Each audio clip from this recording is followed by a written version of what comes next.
کعب نے ہی یوم العروبہ کا نام بدل کر یوم جمعہ رکھا۔ جب وہ خطبہ دیتے تو اپنی بات کا آغاز اما بات سے کرتے۔ آنے والے زمانوں میں یہی رواج پا گیا جو آج بھی قائم ہے۔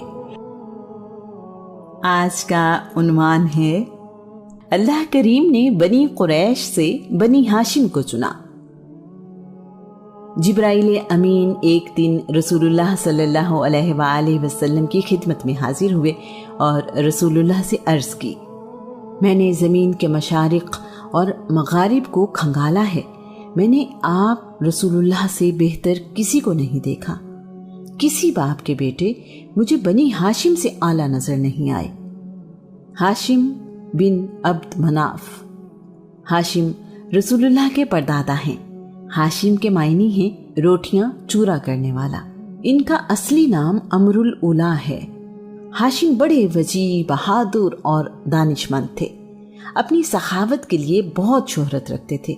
ایک کامیاب تاجر تھے۔ اکثر اپنا مال تجارت فلسطین لے کر جایا کرتے تھے۔ بہت دولت مند تھے اور اپنی قوم میں عزت دار جانے جاتے تھے۔ ہاشم غریب پرور، رحم دل اور درد مند شخصیت کے مالک تھے۔ ہاشم پیدا ہوئے تو ان کا جڑواں بھائی عبد شمس بھی پیدا ہوا۔ ہاشم کی ایک انگلی عبد شمس کے پہلو سے جڑی ہوئی تھی، جسے کاٹ کر الگ کیا گیا۔ ہاشم بھائیوں میں سب سے بڑے نہیں تھے، لیکن اپنے قبیلے کے سردار ہوئے۔ عرب میں قبیلے کا سردار ہونے کا کوئی نظام نہیں تھا۔ ہاشم کا چہرہ بہت روشن تھا، بہت جاذب نظر تھے۔ جو کوئی ہاشم سے ملتا بہت متاثر ہوتا۔ آپ مسافروں کے ذمہ واجبات اپنی جیب سے ادا کر دیا کرتے تھے۔ اس زمانے میں یہ بہت بڑی سخاوت تھی۔ آج کل کی طرح بینک یا رقم بھجوانے کا کوئی طریقہ نہیں ہوا کرتا تھا۔ دیار غیر میں ایسی مدد ملنا بہت بڑی بات تھی۔ ہاشم میں ان کے دادا قصی کی بہت ساری خوبیاں پائی جاتی تھیں۔ وہ نہ صرف حاجیوں کے لیے کھانے کا انتظام کرتے، بلکہ مکہ کے غریبوں کے لیے ان کا دسترخوان ہمیشہ بچھا رہتا تھا۔ انہیں اپنے لوگوں کی بہت فکر رہتی۔ ہاشم نے اس بات کا انتظام کیا کہ تجارتی قافلے مکہ سے سال میں 2 بار دوسرے ملکوں کو جایا کریں۔ قرآن مجید کی سورہ قریش میں دونوں سفروں کا ذکر کیا گیا ہے۔ انہوں نے گرمیوں میں شام کی طرف جبکہ سردیوں میں تجارتی قافلہ یمن کی طرف بھیجنا شروع کیا۔ ہاشم نے اچھی سفارتکاری کرتے ہوئے شہنشاہ روم سے اس بات کی اجازت لی کہ قریش کے تجارتی قافلوں سے ٹیکس نہ لیا جائے۔ حبشہ کے بادشاہ سے بھی ایسی تجارتی رعایت لی۔ آج کے زمانے میں ہم اسے موسٹ فیورڈ نیشن سٹیٹس کہتے ہیں۔ انہوں نے دیگر ممالک سے بھی تجارتی معاہدے کیے۔ اس وجہ سے مکہ میں خوشحالی آئی۔ عرب میں راستے غیر محفوظ تھے اور تجارتی قافلے لٹ جانے کا خطرہ رہتا تھا۔ ہاشم نے بذات خود پورے عرب کے دورے کیے، قبیلوں سے معاہدے کیے کہ وہ قریش کے قافلوں کی حفاظت کریں گے، جس کے بدلے میں قریش ان قبیلوں کے پاس خود جائیں گے اور تجارتی خرید و فروخت کریں گے۔ ان معاہدوں کی وجہ سے قریش کی تجارت محفوظ رہی۔ ایک بار مکہ میں سخت قحط پڑا، نوبت فاقوں تک پہنچ گئی۔ لوگوں کو کھانے پینے کے لیے کچھ نہیں ملتا تھا۔ ہاشم مکہ سے شام گئے، وہاں سے خشک روٹیاں اور اناج خرید کر لائے۔ مکہ واپس آئے تو حج کے دن تھے۔ مکہ والوں کے علاوہ پورے عرب سے لوگ آئے ہوئے تھے۔ روٹیاں بنتی، اونٹ ذبح ہوتے اور لوگوں کے لیے دسترخوان بچھے رہتے۔ دعوت عام تھی کہ سب اپنی بھوک مٹائیں۔ اونٹ کے گوشت کا شوربہ بنایا جاتا اور اس میں روٹیاں چورا کر کے ڈالی جاتی۔ آپ کو اسی وجہ سے ہاشم کہا جانے لگا۔ ہاشم کی وجہ سے ہی رسول اللہ رسول ہاشمی کہلائے۔ ہاشم کو اپنے لوگوں کی خدمات کی وجہ سے ابو البطحاء اور سید البطحاء بھی کہا جاتا ہے۔ بطحاء وادی مکہ کا ہی نام ہے۔ ہاشم نے یثرب یعنی مدینہ منورہ میں بنی خزرج کے ایک خاندان بنی نجار کی خاتون تاجر سلمہ بنت عمر سے شادی کی۔ سیدہ سلمہ نے شادی کرتے وقت یہ شرط رکھی کہ وہ آزادی سے اپنا کاروبار بھی کرتی رہیں گی اور یثرب نہیں چھوڑیں گی۔ ہاشم نے ان کی شرط قبول کر لی۔ سلمہ سنجیدہ، تجربہ کار اور باتدبیر خاتون تھی۔ ان کے ہاں 472 عیسوی میں ایک بیٹا پیدا ہوا۔ یہ شیبہ یعنی عبد المطلب تھے۔ ہاشم نے 32 سال کی عمر میں غزہ فلسطین میں وفات پائی اور وہیں دفن ہوئے۔ ہاشم کی عبد المطلب کے علاوہ اور بھی اولاد تھی، لیکن بعد میں ہاشم کی اولاد میں صرف عبد المطلب کی نسل ہی باقی رہی۔ عبد المطلب بن ہاشم۔ عبد المطلب رسول اللہ کے دادا ہیں۔ ان کا اصل نام شیبہ ہے۔ جب وہ پیدا ہوئے تو ان کے سر پر چند بال سفید تھے، اسی نسبت سے ان کا نام شیبہ رکھا گیا، جس کا مطلب ہے بوڑھا۔ ان کی ولادت یثرب یعنی مدینہ منورہ میں ہوئی۔ ہاشم کے 3 بھائی ہیں جن کے نام عبد شمس، مطلب اور نوفل ہیں۔ عبد شمس اپنے کاروبار کے سلسلے میں زیادہ تر یمن اور ملک شام میں رہا کرتے تھے، جبکہ نوفل تجارت کے لیے زیادہ وقت عراق میں گزارا کرتے تھے۔ ہاشم کی وفات کے بعد ان کے بھائی مطلب بن عبد مناف قبیلے کے سردار بنے۔ شیبہ اور ان کی والدہ سلمہ یثرب میں ہی رہنے لگے۔ اس دوران 8 سال کا عرصہ گزر گیا۔ قبیلہ بنی حارث بن عبد مناف سے تعلق رکھنے والے ثابت بن منذر یعنی شاعر رسول حسان بن ثابت کے والد نے دیکھا کہ نہایت خوبصورت اور جاذب نظر بچہ تیر اندازی کر رہا ہے۔ جب اس کا تیر نشانے پر جا کر لگتا تو فخریہ کہتا ہے، میں ہاشم کا بیٹا ہوں، بطحا کے سردار کا بیٹا۔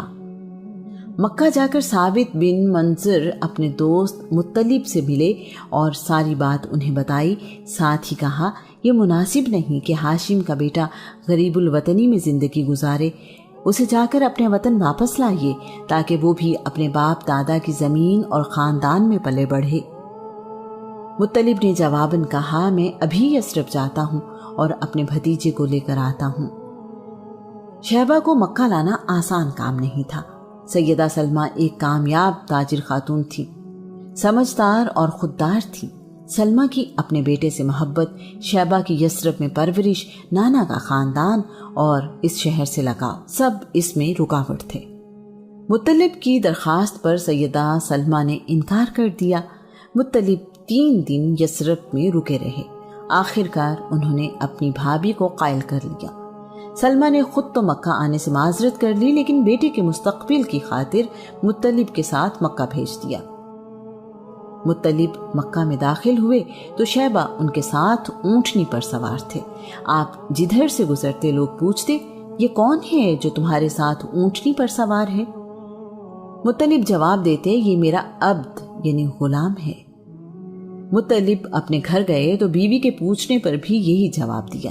شیبہ کو نہلا دھلا کر نئے کپڑے پہنائے گئے۔ مطلب ان کو لے کر باہر آئے اور اعلان کیا، یہ شیبہ ہے، میرے بھائی ہاشم کا بیٹا۔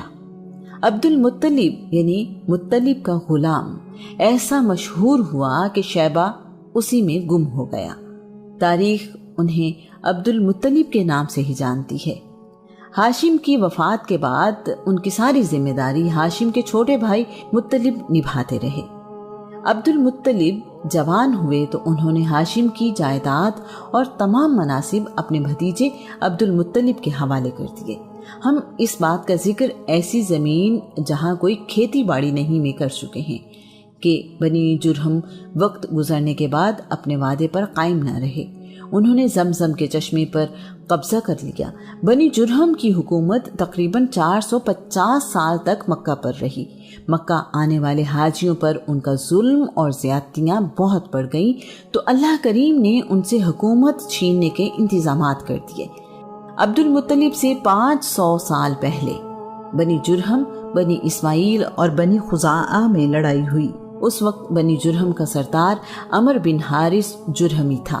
بنی جرہم کو جب اپنی شکست یقینی نظر آئی تو انہوں نے کعبہ میں موجود نوادرات چشمہ زمزم میں پھینک دی۔ کعبہ میں موجود سونے سے بنے ہوئے 2 ہرن، قیمتی تلواریں، زرہ اور دیگر قیمتی سامان بھی چشمہ زمزم میں پھینک دیا۔ اس کے بعد انہوں نے چشمہ مٹی سے بند کر دیا۔ وہ نہیں چاہتے تھے کہ فاتح قبیلے اس چشمے سے فائدہ اٹھا سکیں۔ مکہ میں رہنے والوں کی 40 نسلیں اس دوران گزری۔ مکہ کے لوگوں کے ذہن سے زمزم کی یاد ہی مٹ گئی۔ عبد المطلب ایک رات حتیم میں سو رہے تھے کہ خواب میں کسی نے چشمہ زمزم ڈھونڈنے کو کہا۔ وہ ایسا خواب 3 رات دیکھتے رہے۔ انہوں نے 4تھی رات بھی ایسا ہی خواب دیکھا۔ عبد المطلب اپنا خواب یوں سناتے ہیں۔ میں نے خواب میں پوچھا زمزم کیا ہے؟ مجھے ہدایت دی گئی کہ زمزم آپ کے دادا اسماعیل کی میراث ہے۔ یہ پانی کا چشمہ ہے، اس کا پانی نہ تو ختم ہوتا ہے اور نہ ہی اس کی مرمت کی جاتی ہے۔ اس گھر کا حج کرنے والے اس سے پانی پیتے ہیں۔ یہ کعبہ کے اندر گوبر اور قربانی کے جانوروں کے خون کے درمیان کی جگہ میں واقع ہے، جہاں کالا کوا اپنی چونچے مار رہا ہے، چیونٹیوں کی بستی کے بالکل قریب۔ اسی خواب میں عبد المطلب سے کہا گیا یہ پانی تمہارے پینے کے لیے ہے اور تمہارے بعد تمہاری اولاد کے پینے کے لیے ہے۔ اگلی صبح عبد المطلب اپنے بیٹے حارث کو ساتھ لے کر یہاں پہنچے۔ اس وقت تک عبد المطلب کا ایک ہی بیٹا تھا۔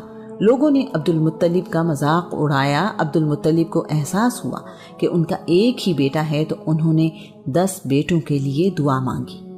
کعبہ کے صحن میں جہاں جانوروں کی قربانی کی جاتی تھی اس کے قریب ہی ایک کوا مٹی میں چونچ سے کھدائی کر رہا تھا۔ اس کے پاس چیونٹیوں کا بل بھی نظر آیا۔ کھدائی کرنے کے لیے کدال ان کے پاس تھی۔ یہ کوئی آسان کام نہیں تھا۔ مکہ کے لوگ اس بات کے مخالف تھے، انہیں یہ سب بیت اللہ کی بے حرمتی لگتا تھا۔ عبد المطلب نے کسی کی پرواہ نہ کی اور اپنے بیٹے کے ساتھ کھدائی شروع کر دی۔ نرم مٹی ختم ہوتے ہی یہ کام اور بھی مشکل نظر آنے لگا۔ ایسا لگتا تھا کہ یہ کوشش بے معنی ہے۔ جب کھدائی کافی گہرائی تک ہو چکی تو پانی کی وجہ سے زمین کی سطح گیلی نظر آئی۔ قریش کے باقی قبیلے کامیابی قریب دیکھتے ہوئے مطالبہ کرنے لگے کہ پانی کا کنواں ہم سب کے باپ کا ہے، اس میں ہمیں حصہ دیا جائے۔ عبد المطلب نے صاف انکار کر دیا۔ انہوں نے کہا یہ اللہ کا مجھ پر انعام ہے، میں کسی اور کو اس میں شریک نہیں کروں گا۔ جھگڑا زیادہ بڑھا تو طے پایا کہ ہم کسی سے فیصلہ کروا لیتے ہیں۔ لڑائی سے بچنے کا واحد راستہ یہی تھا۔ قبیلہ بنی سعد بن حزیم کی کاہنہ کو حکم بنایا گیا۔ وہ ملک شام کی سرحد کے قریب رہتی تھی۔ اس تک پہنچنے کے لیے ایک لمبا اور صبر آزما سفر تھا۔ عبد المطلب اور قریش کے باقی قبیلوں کے نمائندے اس سفر پر نکل پڑے۔ 20 لوگ عبد المطلب کے ساتھ اور 20 لوگ دوسرے فریق کے ساتھ تھے۔ اس قافلے میں 40 لوگ شامل تھے۔ راستے میں عبد المطلب اور ان کے ساتھیوں کا پانی کا ذخیرہ ختم ہو گیا۔ پیاس نے تنگ کیا تو دوسرے فریق سے پانی مانگا۔ انہوں نے پانی دینے سے انکار کر دیا۔ یہ بڑی پریشان کن صورتحال تھی۔ پیاس کی شدت موسم کی وجہ سے بہت زیادہ تھی۔ سفر جاری رہا۔ کچھ دیر بعد دوسرے فریق کا پانی کا ذخیرہ بھی ختم ہو گیا۔ اب صحرا میں زندگی کی امید نہ ہونے کے برابر تھی۔ وہیں قیام کیا گیا۔ اگلی صبح جب سفر کے لیے اونٹوں کو اٹھایا گیا تو عجیب ماجرا ہوا۔ عبد المطلب کے اونٹ کے پاؤں کے نیچے سے پانی کا چشمہ ابل پڑا۔ سب حیران تھے کہ صحرا میں پانی کا چشمہ۔ عبد المطلب اور ان کے ساتھیوں نے اپنی پیاس بجھائی۔ باقی راستہ طے کرنے کے لیے اپنے مشکیزے بھر لیے۔ عبد المطلب نے دوسرے فریق کو بھی پانی پینے اور ذخیرہ کرنے کی اجازت دی۔ پانی پینے اور ذخیرہ کر لینے کے بعد دوسرے فریق نے کہا عبد المطلب اب آگے جانے کی ضرورت نہیں، اگر اللہ تمہیں اس صحرا میں پانی کا چشمہ عطا کر سکتا ہے تو زمزم پر ہمارا دعویٰ درست نہیں، ہم اپنا دعویٰ واپس لیتے ہیں۔ تمام لوگ یہاں سے مکہ واپس آ گئے۔ عبد المطلب نے واپس آ کر چشمہ زمزم کی کھدائی دوبارہ شروع کر دی۔ چشمہ ظاہر ہو گیا تو ایک نئے جھگڑے نے سر اٹھا لیا۔ اس چشمے سے ملنے والے نوادرات، تلواریں اور سونے کے ہرن اب لڑائی کی وجہ تھے۔ فیصلہ ہوا کہ فریقین کے درمیان فال نکالی جائے۔ فال میں جو فیصلہ ہو وہ سب کو منظور ہوگا۔ کعبہ کے فال نکالنے والے کو یہ ذمہ داری دی گئی۔ تیروں پر کعبہ، عبد المطلب اور دوسرے قبیلے لکھ دیے گئے۔ زرد رنگ کے 2 تیر کعبے کے لیے، سیاہ رنگ کے 2 تیر عبد المطلب کے لیے اور سفید رنگ کے 2 تیر قریش کے لیے تھے۔ کعبہ کے لیے فال نکالی گئی تو فال سونے کے ہرنوں پر نکلی۔ سونے سے بنے ہوئے ہرن کعبہ کی ملکیت ہو گئے۔ باقی قوم کے لیے فال نکالی گئی تو تیر خالی نکلے۔ عبد المطلب کے لیے فال نکالی گئی تو نوادرات پر نکلی۔ عبد المطلب نے سونے سے بنے ہوئے ہرن پگھلا کر اسے کعبہ کا دروازہ بنوایا۔ یہ پہلا موقع تھا کہ کعبہ کا دروازہ سونے سے بنایا گیا۔ عبد المطلب پہلے شخص تھے جو مکہ سے 5 کلومیٹر دور غار حرا میں جا کر عبادت کرنے لگے۔ آپ ماہ رمضان کا چاند نظر آتے ہی غار حرا میں تشریف لے جاتے، سارا مہینہ عبادت اور تنہائی میں گزارتے تھے۔ عبد المطلب بھی حنیف یعنی ایک خدا کی عبادت کرنے والے تھے۔ عبد المطلب بہت سخی تھے، ان کی دعا رد نہیں ہوتی تھی۔ عبد المطلب کا چہرہ بڑا روشن اور نورانی تھا۔